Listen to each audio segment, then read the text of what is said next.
Assalamualaikum warahmatullahi wabarakatuh. Berbicara dakwah artinya menyampaikan risalah. Ini tentang sejarah Nabi SAW melaksanakan tugas menyampaikan risalah. Dalam konteks hari ini, misal bicara dunia bisnis, mungkin ilmu dakwah ini bisa digunakan pula dalam ilmu marketing. Bagaimana menaruhkan pasar, mungkin bisa belajar dari sini kita. Kuasai dulu pasar yang lebih mudah menerima produk kita dengan memaksa pasar yang memang sudah menolak, meskipun terlihat pasar itu besar. Kita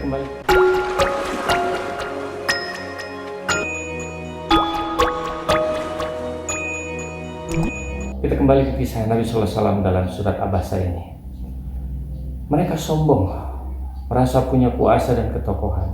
Mereka menolak dakwah Nabi SAW karena merasa lebih mulia.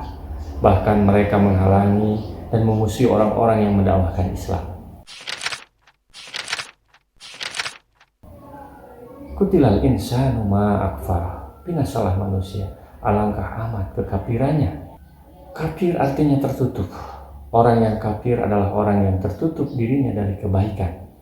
Salah satu ciri orang kafir adalah sombong. Ia tidak mau mengikuti petunjuk dari Allah. Aneh memang, padahal mereka manusia juga. Sebenarnya mereka pikir dibuat dari apa? Kenapa orang itu bisa kafir? Memangnya ia siapa? Mau kemana? Min ayyi syai'in khalaqah. Dari apakah Allah menciptakannya? Dari apa sih manusia itu diciptakan? Kok kelihatannya sombong banget? Min nutfatin khalaqahu faqaddara. Dari setetes mani Allah menciptakannya lalu menentukannya. Sesungguhnya salah seorang dari kamu dikumpulkan penciptaannya dalam perut ibunya selama 40 hari berupa nutfah atau air mani. Kemudian menjadi alaqah selama 40 hari pula. Kemudian diutuslah malaikat kepadanya. Malaikat tersebut meniupkan ruh kepadanya dan diperintahkan untuk menulis 4 perkara. Rezekinya, ajalnya, amal perbuatannya, dan nasibnya celaka atau bahagia. Tertulis dalam hadis riwayat Muslim. Summa sabila yasar, kemudian dia memudahkan jalannya. Kemudian setelah usia sekitar 9 bulan 10 hari, bayi dalam rahim itu dimudahkan oleh Allah untuk keluar dari rahim ibu. Kalau saja Allah tidak memudahkannya, misalnya dengan posisi bayi yang menyilang atau lubang untuk keluar bayi yang sempit, siapa lagi yang akan memudahkan? Kalaupun bisa dioperasi, siapa yang menjamin bayi itu akan lahir selamat? Setelah hidup di dunia, Allah memberikan pilihan kepada manusia, mau menjadi orang baik atau orang buruk. Ini dibebaskan Allah kepada manusia. Manusia diberi hati dan pikiran untuk memilih. Allah juga sudah memberikan petunjuk kebenaran melalui utusannya. Siapa yang mengikuti petunjuk itu, maka ia akan bahagia. Siapa yang tidak mengikuti petunjuk, ia akan celaka. Tsumma amatahu fa'akbar. Kemudian dia mematikannya dan memasukkannya ke dalam kubur. Lalu manusia jika sudah sampai ajalnya, ia meninggalkan dunia ini, mati. Allah yang paling tahu kapan manusia mati, dan ia yang menentukan kematiannya.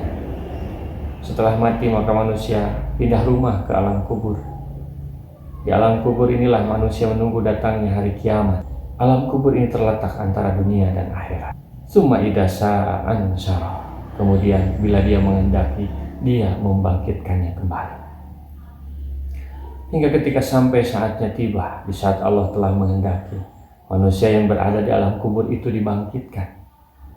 Mereka hidup untuk yang kedua kali.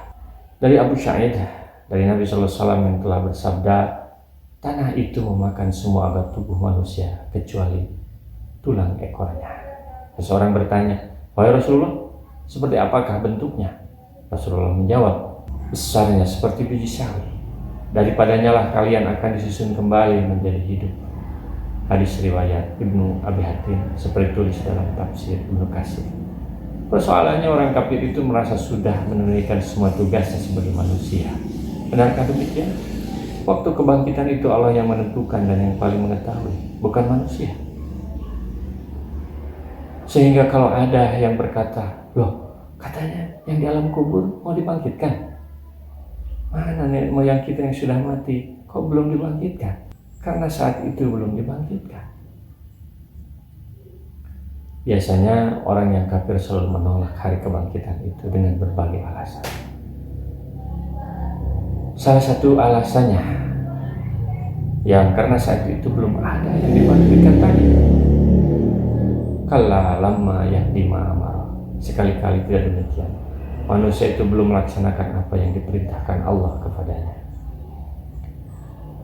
Ibnu Jarir mengatakan bahwa Allah Subhanahu wa taala berfirman, kalla, artinya duduk perkara tidak seperti apa yang dikatakan oleh manusia yang kafir itu, bahwa dia telah menunaikan hak Allah yang ada pada dirinya dan harta bendanya, yaitu Allah tidak akan melakukannya sekarang sebelum masa yang telah dia tetapkan atas Bani Adam yang akan menjalaninya,